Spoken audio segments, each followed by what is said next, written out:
교회에서 살다 보면 갈등을 다 겪잖아요. 부장 집사님과의 갈등, 혹은 담임 목사님과의 갈등일 수도 있고, 노년층과 젊은층 간의 갈등이 있는데, 그러니까 교회 안에 진심이 없으면 갈등이 일어나진 않을 거예요.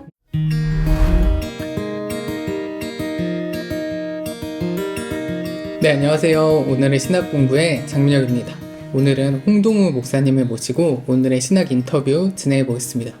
안녕하세요. 네, 반갑습니다. 저는 이렇게 부산에서 전임 목회를 하고 있고요. 청소년부와 그리고 청년부를 담당하면서 행정 네. 관련해서 좀 하고 있고, 그건 한 10년 정도 뭐 책 관련해서 읽고 또 서평을 쓰고, 또 최근에는 라디오에 나가서 또 책 소개를 하고 그렇게 살고 있는 사람입니다. 그래서 목사님이 이제 목회를 하기까지 우여곡절이 좀 많으셨다고 들었거든요.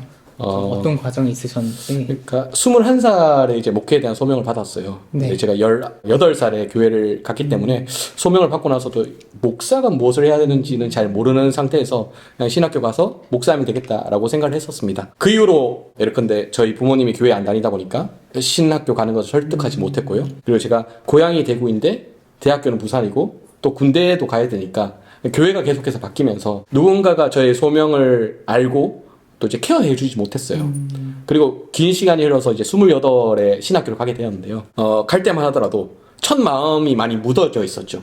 그래서 그때는 무슨 생각을 했냐면, 한국교회 진짜 문제다. 한국교회 너무 멍청하고 무식하기 때문에 내가 이 신학을 가르쳐야 되겠다. 라고 해서 그러니까 지식인이 되고 싶어 했어요. 신학교를 가면서도 편입을 처음 했는데, 신학교를 가면서도 내가 지식으로 때려잡는 그런 악마 같은 사람이 돼야 되겠다. 사람들을 계몽시켜야겠다. 네네. 왜냐면 제가 군 생활도 조교였거든요.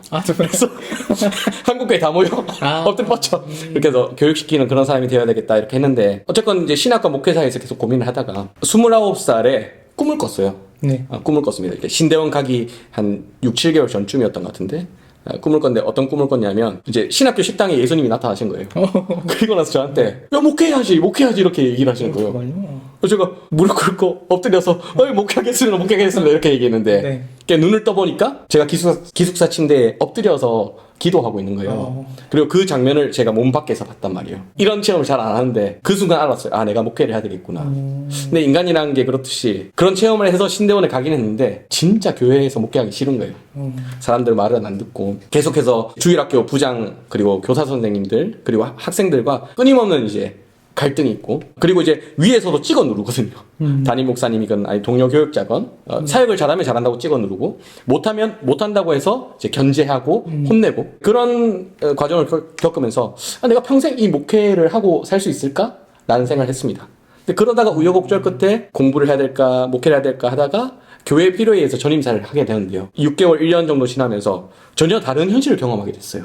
왜냐하면 제가 이전에는 교회를 생산자 마인드로 바라봤단 말이에요. 네. 어떻게 내가 설교를 잘하고 어떻게 프로그램을 만들고 어떻게 신학을 공급할 것인가. 근데 생산자와 별개로 교회 안에 살아가는 사람들의 어떤 삶과 여정과 그들 가운데 주고받는 우정과 애정을 알게 된 거예요. 그러면서 목회란 것은 결국 이 사람들이 그리스도 안에서 혹은 교회 안에서 잘 생활을 할 수 있도록 나는 서브해주는 역할이 아닐까. 내가 공급자가 아니라 어떤 의미에서 종이 아닐까라는 생각하게 되면서, 그때 약간 싹 떴던 것들을 네. 어떻게 보면 지금 책으로 이어져 왔다고도 볼 수 있을 것 같아요.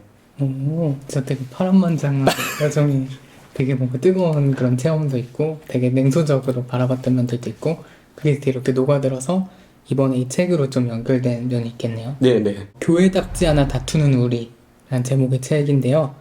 이게 어떻게 기획하게 되셨는지 궁금합니다. 지우 출판사 대표님께서 만나러 이렇게 오셨어요. 그리고 나서 당신의 글을 잘 봤는데 책을 낼 생각 없냐. 그래서 책을 낼 생각이 있으니까 나름대로 준비했던 제가 고민했던 주제들을 한 3개 정도 던졌는데, 너무 좋아요 이렇게 하시는데 네. 표정이 별로 좋지 않아 하시더라고요. 그런 책을 내면 안 되겠구나.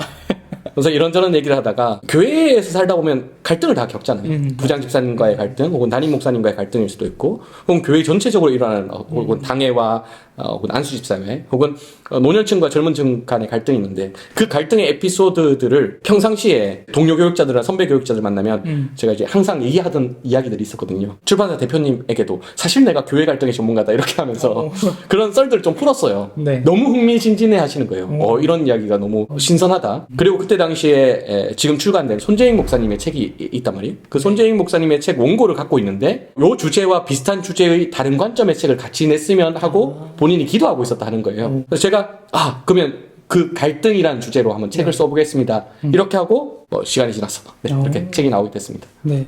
저 듣기로는 2주 만에 책을 다 쓰셨다고. 그러니까 이제 교회에 갈등이 있을 때마다 이렇게 목회자들의 반응은 다양해요. 어차피 부교육자니까 제3자로 떨어져 있어야지 라고 생각할 수도 있고, 어차피 부교육자니까 오래만 나가야 되겠다, 교회 너무 시끄럽다 할 수도 있는데, 저는 약간 도전 의식이 있어서 설교를 한번 해볼까? 라는 생각을 했단 말이에요. 네. 그 계기가 되는 때가 언제였냐면, 소위 건축을 앞두고 A 집단과 B 집단이 엄청나게 강렬하게 붙었던 때가 있었는데, 주일 저녁인가 월요일 저녁에 두 집단 사이에 교회 단톡방에서 약간 험한 말이 오고 갔어요. 그리고 그 다음날 새벽 기도가 전 거예요. 와, 이 엄청나게 시끄럽게 싸웠는데 내가 새벽 기도를 해야 되는구나 해서 본문을 펼쳐봤는데, 생명의 삶에 따라서 아나니아와 삽비라인 거예요. 하필. 하필. 일부러 적은 것도 아닌데. 그렇죠. 그래서 이제 강단위에 올라갔는데 사람들 숫자가 다른 거예요. 그리고 처음에 사도신경을 하는데 사도신경의 목소리 톤이 달라요. 다들 졸면서 해야 되는데 엄청 까랑까랑하게 하는 거예요. 그래서 이제 설교의 맥락이 약간 이랬단 말이에요. 아나니아와 삽비라는 바로 심판당했다. 근데 오늘날은 우리는 심판 안 당한다. 왜냐? 하나님이 유예하시는 거다. 다 보고 계시고 다 알고 계시다. 이렇게 하고 설교를 끝내고 딱 내려왔는데, 그 설교가 약간 교인들 사이에 히트가 되었어요. 왜냐면 그들도 교회 안에 갈등이 있을 때 네. 누가 옳으냐 누가 그르냐로 고민하고 있을 때 하나님 알고 계신다는 걸 위로가 되기도 하고, 또 때로는 내 주장이 올 거야라는 확신으로도 기능했던 것 같아요. 네. 그리고 교인들 몇 명도, 그러니까 A파에 있는 사람이건 B파에 있는 사람이건 저한테 연락이 왔단 말이에요. 그러니까 그게 기점이 되어서 교회 안에 갈등이 생길 때마다 항상 설교해왔던 것들이 있었다. 본문들이 있었고, 주제들과 메시지들이 있었고. 그래서 그것들이 있었기 때문에 그걸 이제 조합해서 네. 2주 만에 후딱. 좀 정리하는 시간이었던 거군요. 네네. 그래서 이 책의 장르를 뭐라고 해야 할지, 네. 그 출판사 대표님이 출판 인생 최대의 난제다 막 이렇게 네. 하셨던 것 같은데, 저도 이게 장르가 홍동우다 막 이런 얘기도 있더라고요. 그래서 이거를 무슨 책이라고 불러야 되지? 이게 되게 어렵더라고요. 그러니까 처음에 사실 출판사 대표님이랑 이야기했을 때는 너무 깔끔했어요. 왜냐하면 구체적인 사례를 내가 이야기할 수 있고, 그리고 무슨 일이 일어났는지, 네. 뒷배경에 대해서 다 이야기할 수 있었는데, 책으로 쓰겠다고 하니까 이 명예훼손을 고소당하거나 아니면 이제는 교회에서 사용을 못할 이게 르포처럼 이렇게 나와버릴 수 있으니까 고민을 많이 했어요. 어떻게 하면 사람들의 명예에 훼손을 가하지 않고도 내가 겪었던 이야기들과 내가 그때 당시 했던 설교들을 잘 풀어낼 수 있을까. 사실 어떤 장르를 고민하는데 꽤 오랜 시간이 걸렸습니다. 그걸 고민하는데 한 2, 3개월, 3, 4개월 걸렸고, 제 기억하기로는 엄기호 선생님의 고통에 대한 어떤 책이 있는데요. 그 책에 보면 가상인물의 한 이야기가 나오고 그 인물이 겪었던 고통을 바탕으로 엄기호 선생님이 풀어가거든요.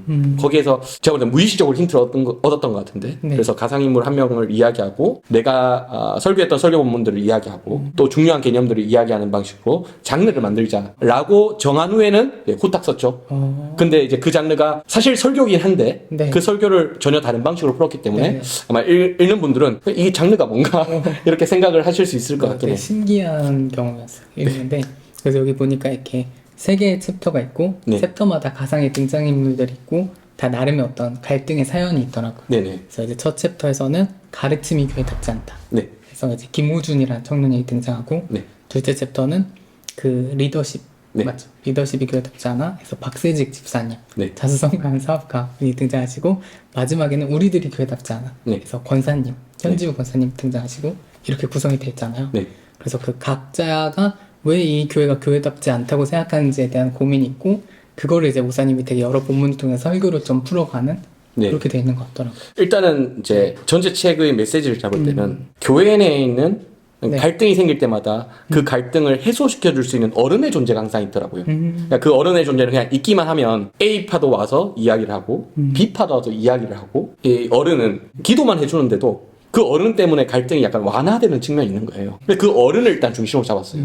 어른은 어떻게 해서 어른이 되었을까? 그리고 이제 제가 교회에서 목회를 하면서 느꼈던 것 중에 하나는 뭐냐면, 이 어른들은 처음부터 어른이었던 게 아니라 어린 시절 수많은 잘못을 했다. 이 사람들은 갈등이 일어났을 때 A파 입장에도 서보고 B파 입장에도 서보고, 때로는 담임 목사님을 끌어내리려고도 해보고, 때로는 담임 목사님을 옹호하려고 해보고, 그래서 그 어른은 어떻게 어른이 되었을까라는 관점에서 어른이 된 계기가 무엇이었을까 해서 크게 이제 3가지를 잡았죠.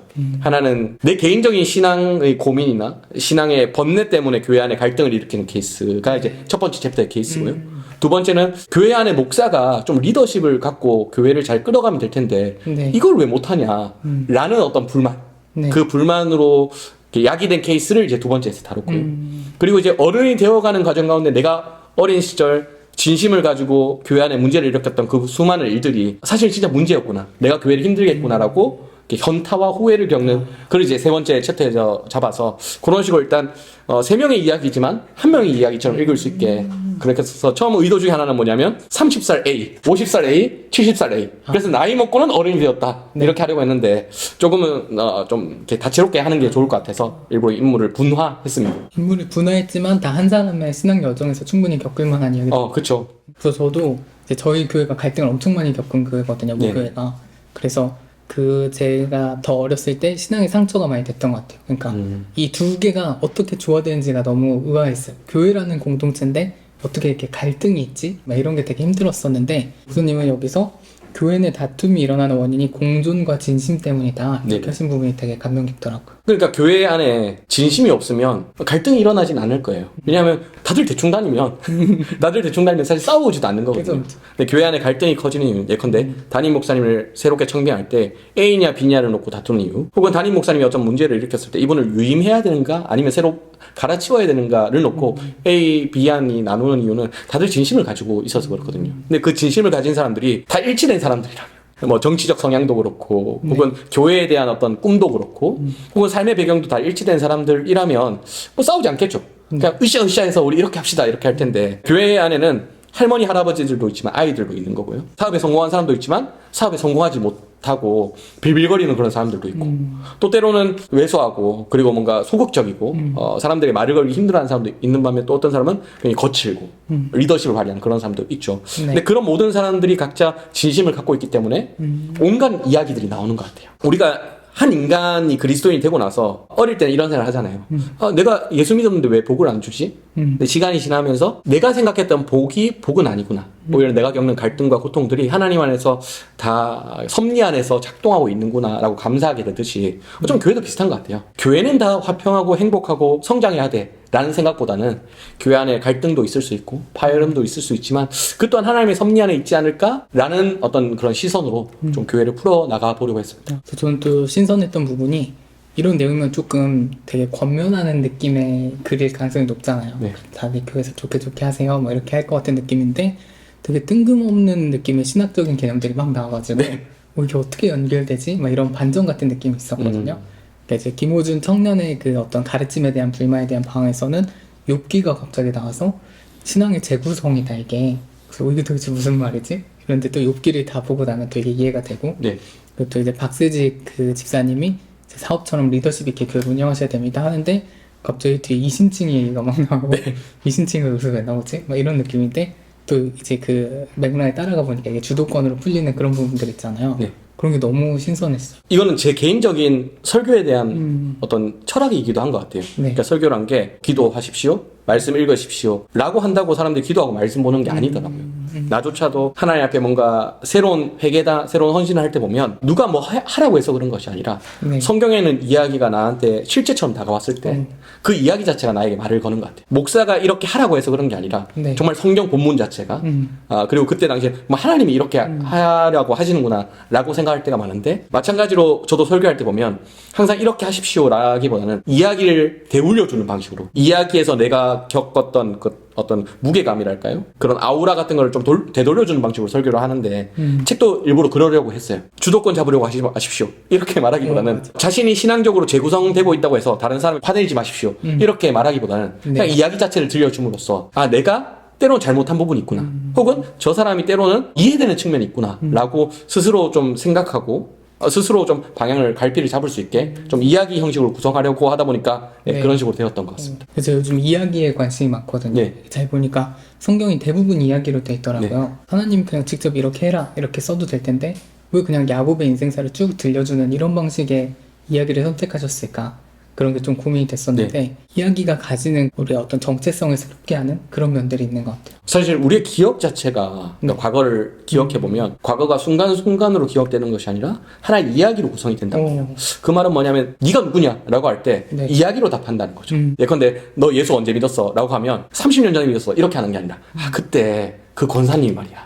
이렇게 이야기가 시작되잖아요. 그럼 그 이야기란 건 결국 정체성과 연관이 되어 있다 싶어요. 그럼 마찬가지로 설교라는 것도 혹은 하나님과의 만남이란 것도 결국 우리 정체성과 연관되어 있는 부분이라서 어쩌면 성경도 그렇고 혹은 설교도 그렇고 궁극적으로 이야기가 아닌가 라는 생각을 하게 되는 것 같습니다. 그래서 이 책이 정말 좋은 이야기다 그런 생각도 들었고, 또 한편으로는 이제 저희가 신학을 공부하는데 신학을 그냥 그 자체로 꺼내볼 수도 있잖아요. 네. 이게 바울 세관점입니다 이런 강의도 있지만, 사실 그렇게 하면 대중들이 느끼기엔 너무 딱딱하고 그게 나랑 무슨 상관이지? 이렇게 느끼게 되는데, 반대로 교회 갈등 상황을 얘기하고 거기서 이심칭의가 나오고 세관점이 나오니까 아, 이게 교회 얘기네? 이렇게 딱 와닿는 지점이 있는 것 같아요.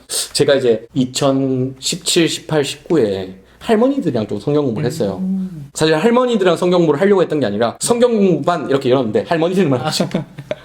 근데 이제 저는 신학생이다 보니까 신학을 공부했다 보니까 막 뭐 바울에 대한 이야기도 하고 뭐 이렇게도 해석할 수도 있고 저렇게도 해석할 수 있고 여러 가지 어려운 이야기를 하면 3명의 은퇴 권사님들이 기억에 남는데 그분들이 이야기로 정리를 해버리는 거예요. 그 개념으로 받아들이는 게 아니라 네. 그래서 바울이 고난을 받으면서 예수 따랐다는 거 아니야? 이런 식으로. 그때 느꼈어요. 아, 이게 신학과 교회 사이의 간극 혹은 학문과 신앙 사이에 있는 간극은 어쩌면 우리 잘못일 수도 있겠다. 신학과 학문을 공부하는 우리의 잘못일 수도 있겠다. 이것을 이야기로 번역해주고 네. 우리의 삶과 어떻게 맞닿아 있는지를 우리 스스로가 좀 더 숙고해 볼 필요가 있겠다는 생각 그때부터 조금 했던 것 같아요. 그러면서 뭐 이건 다른 이야기일 수도 있겠지만 이제 마블의 이야기가 한창 엄청나게 파격적이었잖아요. 그 마블의 영화들을 계속해서 관람하면서도 그 생각을 했던 것 같아요. 진짜 이야기가 힘이 있다. 네. 그래서 그때부터 이야기의 힘에 대해서 좀 더 숙고해 봤던 것 같고 성경을 설교하고 성경을 강의할 때도 어쨌든 개념 자체를 이야기하기보다는 이야기로 풀어서 내려는 그런 노력을 했던 것 같고, 그래서 자연스럽게 네. 이번 책도 이제 이야기 형식으로 했던 것 같습니다. 그래서 저는 어떻게 가야겠다 좀 감은 어느 정도 잡게 된 계기였어요. 그러니까 이제 목사님이 이렇게 풀어내시는 방식을 보면서 그러니까 신학을 신학으로 전달하는 것도 필요하지만 결국에는 이런 이야기가 되어야 되겠구나. 그러니까 신학을 공부하는 사람들도 자신이 배운 걸로 뭔가 소통하기 원한다면은 좀 이런 태도가 필요하겠구나라는 것도 느꼈고, 이번 작품이 그걸 되게 잘 보여주는 책일 수 있겠다 싶더라고요. 이야기가 좋으면 계속해서 팔리잖아요. 이야기가 계속해서 반복되고. 사실 우리도 2000년째 예수 이야기하고 있는 건데 죽었다가 살아났더라. 그리고 그 살아난 예수를 따라서 이제 사도들이 살아갔더라. 우리도 살아간다는 이야기를 하는 건데, 그런 의미에서 신학 자체도 그렇고, 어쩌면 유튜브 이제 구독자들이 오신공 채널을 구독하는 이유도 단순히 컨텐츠가 좋기 때문일 수도 있겠지만 어쩌면 어떤 분들은 오신공의 어떤 진화 이야기 성장기에 그쵸, 신학생 시절에 막 이렇게 책을 읽고 발제하던 그 사람이 인터뷰를 이렇게 따고 많은 교수님들이 출연하고 또 때로는 신학적 이야기를 하기도 했다가 이런 이야기를 좋아하는 건 아닐까, 그리고 그 이야기에 참여하고 싶어 하는 건 아닐까, 이런 생각도 하게 되는 것 같아요. 그러네요. 특별히 이런 분들이 이 책을 읽으면 좋겠다 싶은 독자가 있을까요? 일단 제가 이 책은 교회에 대한 저의 고민으로부터 시작됐거든요. 근데 그 교회에 대한 고민은 어디서부터 시작되었냐면, 교회가 너무 시끄럽잖아요, 사실. SNS 많이 하는 사람들은 이제 교회에 대한 어떤 여러 가지 이슈들, 문제들을 보면서 진짜 한국교회 문제 있다 이렇게 이야기를 하잖아요. 근데 교회 안에 할머니들 보면 한국교회 문제와는 상관없이 너무 잘 살아갔거든요. 처음에는 그 사람들이 무식하다고 생각했는데 시간이 지나면 지날수록 그게 지혜라는 생각이 들었어요. 꽤 오랫동안 고민한 고민이 뭐냐면, 저 할머니들은 교회가 뭐길래 저렇게 교회 생활을 열심히 할까였어요. 그럼 그 할머니들의 교회는 무엇일까 생각해보면, 그 할머니들의 교회는 교단이 아니고 목사가 설교를 잘하느냐 안 하느냐도 아니고 교회 안에 얼마나 많은 사람이 들어오고 우리 교회 건물이 커지고 세련되느냐 그것도 아니고 그냥 주변에 있는 사람들이더라고요. 그 사람들과 주고받는 우정과 또 사랑과 또 아껴줌과 애틋함과 그런 것들이 교회를 형성하는 것 같아요. 우리가 교회에 대해서 여러 가지 문제도 이야기할 수 있고 교회에 대해서 분노하기도 하고 교회에 대해서 절망하면서 교회에 대한 고민이 커지는데, 그런 사람들에게 그런 분노와 좌절과 고민에 응답하면서도 여전히 교회에게 희망이 있을 수 있다는, 혹은 당신이 그런 방식으로 교회를 읽을 수 있다는 그런 메시지를 들려주기 위해서 책을 컨셉을 잡았는데, 교회에 대해 고민하고 있는 분들이 있다면 누구든 갈등이 굳이 아니더라도 좀 읽어보시면 교회란 것이 이런 것이구나. 그래서 뉴스에서 보이는 교회가 아니라 내 곁에서 내가 교회를 좀 만들어 가보면 되지 않을까라는 생각으로 좀 책을 소비해 주셨으면 너무 감사할 것 같습니다. 저도 딱 이 책을 읽으면서 그래, 교회는 이런 거지. 막 이렇게 낭만이 차오르는 그런 느낌이 있더라고요. 그래서 너무 좋았습니다. 저도 사실 사역하면서 성과들이 있잖아요. 네. 근데 이런 프로그램을 기획하면 사람들이 많이 따라온다던가, 혹은 이런 프로그램을 기획했는데 그 프로그램이 이제 대대적인 성공을 이루었다던가. 근데 그런 거는 오래 안 가더라고요, 감격이. 근데 뭐가 오래 가냐면 그 일을 하면서 그때 당시 담임 목사님들과 네. 뭐 같이 지냈던 부교육자들과 나눴던 농담, 서로 아껴주고 서로 놀리고. 음. 근데 그런 모든 과정들이 아직까지 기억에 남아서 때로 만나면 여전히 장난치고 네. 놀기도 하고 그렇게 하거든요. 근데 어쩌면 그게 우리가 꿈꾸는 교회인 것 같아요. 예수 그리스도 안에서 일을 해나가면서 네. 서로를 기도해주고. 그래서 그런 교회의 본질이라고 해야 되나? 그런 걸 우리 장민영 대표님처럼 이렇게 느낄 수 있으면 저야 너무 영광일 것 같습니다. 이렇게 출간하신 건 첫 책이잖아요. 네. 좀 감회가 새로우실 것 같아요. 아직까지는 실감이 안 되고요. 실감이 안 네. 되고.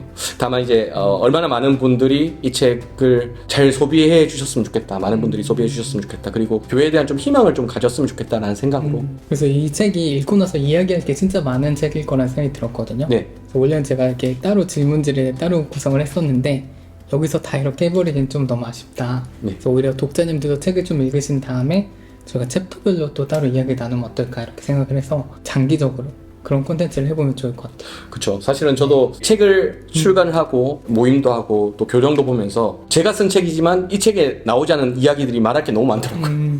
이런 이야기도 하고 싶고 저런 이야기도 하고 싶고 네. 또 약간 프라이빗한 자리 같으면 그 전에 있었던 실제적인 일화들 좀 이야기하고 싶기도 하고 뭐 그랬었는데 어쨌든 그런 장기적인 콘텐츠가 마련된다면 또 이야기를 소비해주고 그 이야기에 반응하는 이야기들이 들어온다면 너무 저야 고마울 것 같습니다. 네, 그래서 오늘은 저희 홍동훈 목사님과 교회답지 않아 다투는 우리 책에 대해서 이야기해봤는데요.